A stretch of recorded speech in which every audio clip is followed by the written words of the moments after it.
everybody, this is K Freedom coming at you today from the Maitland Conservatory. Just want to make sure you all are tuning in to the In Tune with T Mill podcast today. It is going to be absolutely fabulous.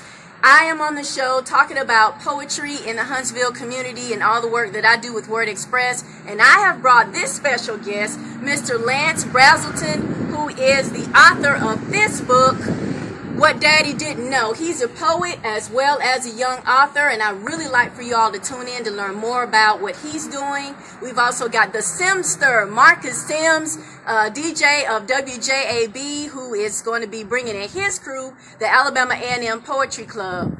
So join us at 3 o'clock, the T Mill, In Tune with T Mill podcast, talking about poetry. Oh yeah, I can't forget, we're going to have the Arts Huntsville group here, the nonprofit organization that supports artists here in Huntsville. So tune in, hope to see you in a few minutes. Yes, I thought I was a poet. Y'all might laugh at this. I wrote my very first song when I was like 5 years old, and it was called I Want My Baby Back, and it was kind of like ribs or hey, you just a word, you getting that check. it was kind of like my personal remake to an Usher song I heard when I was little. Word. And just how quick I connected with somebody who I didn't even know, that motivated me to do the same thing. And ever since then, I would write. Of course, everything sucked up until I got to like. Wait, did you say Usher? Yeah. You just made me realize how old I am. Yeah, but my mind, it didn't really get serious until I hit about 8th grade. And from middle school leading up to high school, that's when it started actually building.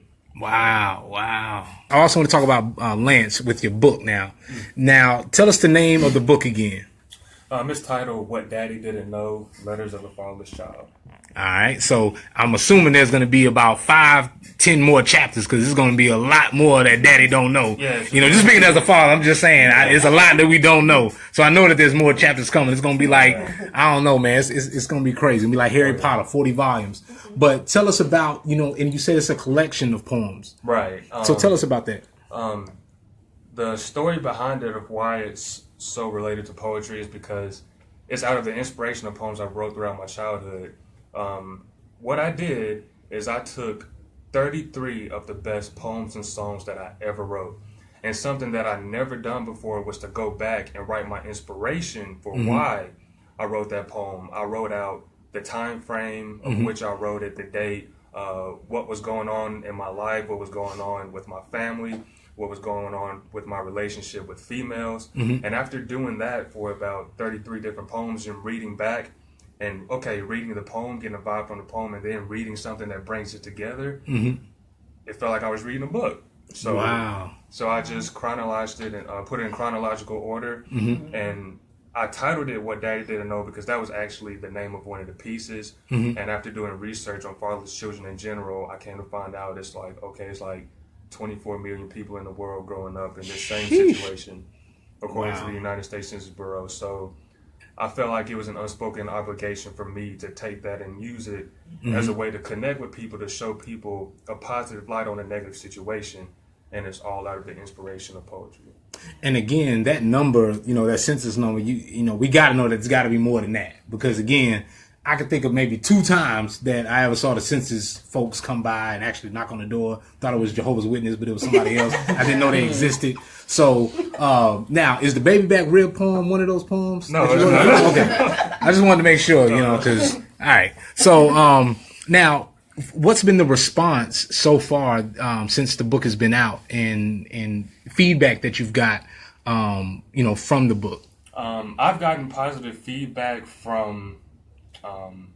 it's been out for a year, but something I have not done was marketed yet. But everyone who it has gotten to, I've got positive feedback from. Right. So it's going pretty good, and I know I still got homework to do, but I'll get there in due time. Now, one thing, I don't know if you've done this already, but I think of, and I haven't read the book yet. I want to read the book, I'm going to read the book. But one thing I think is, I think about fathers that are either they're in prison or they're in the hospital, or, they may be away from their children, or, they may have done some wrong in their past life, but are trying to, make that connection again for the ones. And I ain't gonna talk about the deadbeats. We ain't gonna get to the, they where they at. But we're gonna, we're talking about the guys that want to, do something to make a positive impact. And I think, and I could be wrong, but I think, and I'm pretty right. Usually I'm pretty right. But I would think that a book like this there's a lot of knowledge and there's a lot of healing that comes from books that we don't get through conversations or TV, or I don't know. There's just something about, sitting down with a couple pages, even with a Kindle, but it's just something about pages that you can feel, a book that you can feel tangible, that has sort of a healing power. So I think that, men, people that really could benefit from this the most are the people that are hurting, or the people that need some encouragement, as a father, or that are, kids that are missing their father, or single mothers, that need that in place as well.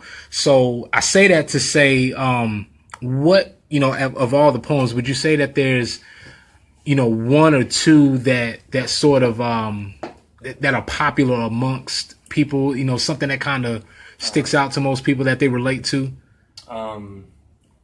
There's one that is very popular titled "The Color of My Skin," and now you'll hear something from that one later. There's also one that is known called "I Don't Understand."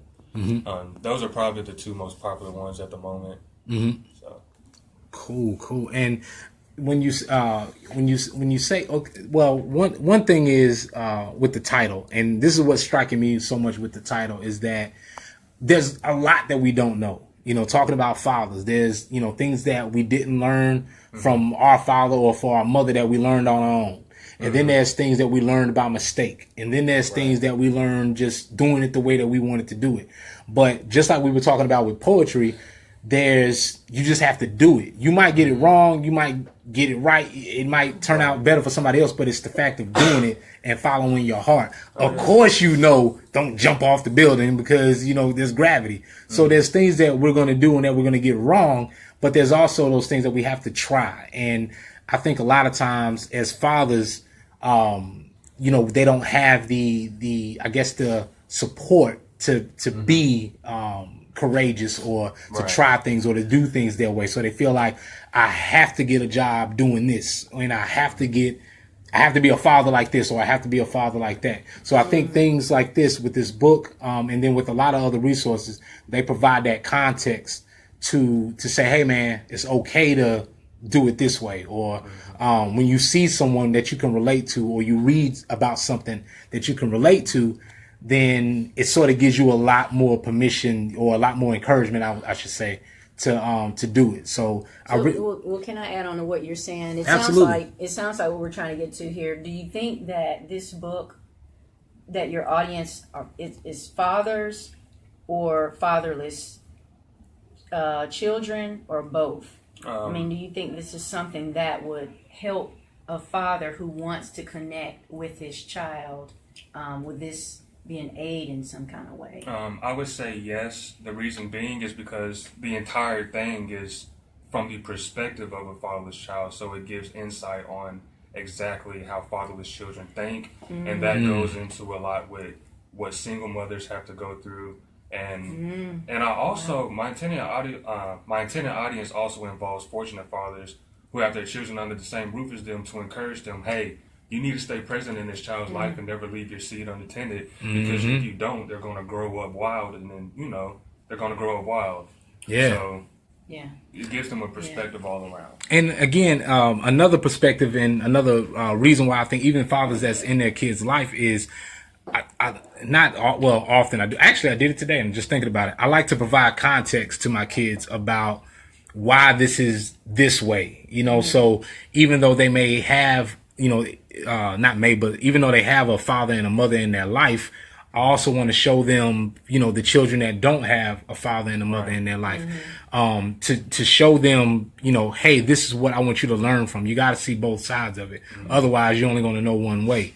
And so I want them to see both sides of the spectrum, on a lot of things. So even with, being a single parent or a father not being in their life, to say, oh, okay, look, this is what, what this is like, but let me show you what this is like, by a father not being there. And so you don't make that mistake when you start to have kids. And matter of fact, you won't make that mistake as long as I'm living, because I'm going to make sure that I could do that to make sure that you're there. Well, it teaches them to have gratitude as well. Sometimes we don't have the ideal situation, even with both parents in one household. But when we see a child that's growing up with only one parent, then we have something to compare and contrast to, and we can say, I'm grateful that I have both parents. In some cases, cases that's not always a good thing, but it teaches our kids to have gratitude. So I think that's a good thing that you're doing that, Tim. Well, and the thing is, and I'll say this, and then I want to get to the cipher. So y'all get ready. But I think now, of course, all across time, but I don't know. It's not even hot outside yet. And I know we make this joke that, once it gets hot outside, people start getting agitated. There's a lot of violence. There's a lot of fights, and there's a lot of so on and so forth. But when I see okay, so for instance, in Birmingham Friday, they had a senior skip day. They had a water gun fight. Now, how they had a senior skip day, everybody skipped. They had a water gun fight, but at the water gun fight, these two girls got into an argument about something, and somebody got shot. And so throughout a water gun fight, a water balloon fight. So it wasn't even a water gun fight. It was a water balloon fight on senior skip day. And then these two girls are fighting, and then they get to shooting around and shooting one another. And so when I hear about situations like that, where it's, no matter where in the world it is, the first thing that always comes to my mind is like, yo, where your parents at? Like, why are you out here acting like this or doing that? And I'm sure some of them may have their reasons. I'm not going to try to be oblivious to the fact that there are people that do live a certain lifestyle and have to protect themselves, or they put themselves in a situation where their life is in danger. But then I think there's also some knuckleheads that I'm like, really, where are your parents at? Right. And so I think about, books like this and resources like that start the conversations of, all right, look, this is what, the conversations you need to be having, or the connection you need to be having, or something, whether it's the mother or the father, to sit down with their son or daughter to make sure that they're going in the right direction and know what's going on and know what they're doing. Because whenever I see a kid, even adults, I think about where their parents was at, but more or less with kids, and I'm like, where were your parents when this was going on? I know parents can't be there for every single thing of your life, but at the same time, you had to answer to somebody. You got to go home somewhere. You have to live somewhere. So when things like that happen, I always think about parents and where they were, or where their relationship is with their kids. Because I'm at church, or I'm at the store with my friends or whatever. But where's your relationship with your parents? That now you're in a parking lot having a gunfight with somebody. Like, where's that connection with your folks to where you feel like that's a great decision to make with your life? Can I elaborate on that? Yeah. I would like to too. You go ahead. Okay, I see it like this. If you cut off the head, the body can't function, right? And it has the same effect on kids growing up in a household without the head of the household, which is supposed to be the father. Right. And what it is these kids fall victim, and this also statistically proven that fatherless children are at a higher risk of dropping out of high school, committing crimes, running away from home, suicide, teen pregnancy, and the biggest one is probably incarceration. And the reason they stumble into these mistakes is not because they necessarily have bad intentions, but more so because they have that missing puzzle piece where that father figure was supposed to be. So while growing up, they're forced to learn things on their own. And without someone preaching experience into you, it's easy to get the wrong impression. And that's why so many steer in the wrong direction at the forks in the road. Wow.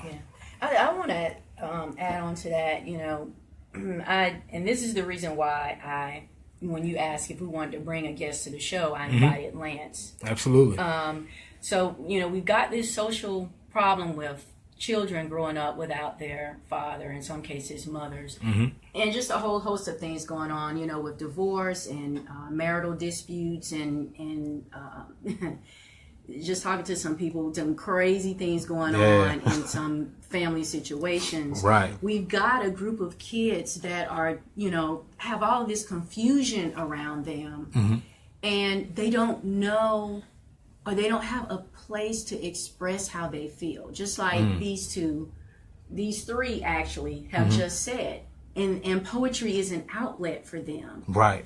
And so that's part of the solution. I'm not saying it is the solution. The best solution is to have, two stable, strong parents. That's the best to guide solution. them, and to have a strong community around them, because the African proverb, "It takes a village to raise a child," is the absolute truth. Absolutely. And Tia just dropped that in the chat room actually a minute ago. So, the village has raised my two sons, and people come to me and say, "You did an excellent job." Oh my God, it was a village, because I did not start off being the best mother. Again, I had to evolve into that role. But growing up myself with some suicidal tendencies and depression, writing was my outlet, because I was in a dysfunctional household. Wow. Two loving parents, but didn't necessarily get along, but they stuck together to raise myself and my sister. What I have come to a realization for me is that this self-expression is one of the keys to emotional health. Wow. And we talk about physical health and we talk about mental health, but when we talk about mental health, people are talking about crazy folks and bipolar and depression and schizophrenia. Yeah, it's like they believe like black folks shouldn't go to a psychiatrist or get any we get to help. Psychiatrists and medication, but prevention. Before we even get there, we need to look at emotional health. How do you feel? How does that make you feel? How do you process these emotions? Because if you are stuffing these emotions and suppressing them, it's gonna come out. Oh yeah, on the wrong person. It's gonna come out, and it's gonna come out in in a destructive way. You can take it from me. I used to have a really bad temper. I've gotten better with that because of writing, because of art forms, and a whole host of other things that I like to do. But self-expression. These three young people here are prime examples of what writing poetry or any kind of art form or any kind of creative form can do for your emotional and mental health. I want to read a couple comments before we get to the cipher real quick, and I appreciate y'all sharing your comments. Townsend Rodney, I thought it said Spartan. What's up, Rodney? All right, he says, I love discussions on fatherhood. It is a lot harder than people think. I never met my father, but I refuse to be him to my children.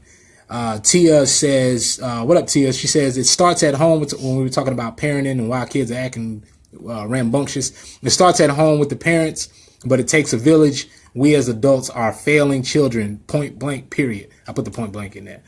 She also says stereotypes or mental health is outrageous and makes it difficult to actually seek assistance. Townsend also says, as black people, we are taught not to discuss our issues. We hold everything in until we explode. Kids don't have a healthy outlet. And then Dashio says, self-examination and expression should become a meditative rite of passage. One of the things I would expect him to say that. As he's sitting in the middle of a lake, playing the flute and chilling out in Lake Minnetonka. Tai Chi. That's what it is. Now, I've always thought, and then I want to get to a quick cipher because we got about 10 minutes. But one of the things I've always thought about is with kids, it's all about breaking down and figuring out what they're upset about. So, for those of y'all that have kids out there, for those of y'all that, or even adults, you have to break them down. And a lot of people get upset with me about it, but I try to push people to the button to really see what it is that they're upset about. Because if they're yelling or if they're at the point where they want to fight someone, I'll figure out a way to be as facetious as I need to be or as just annoying or whatever to really get down to the grit of why you're upset.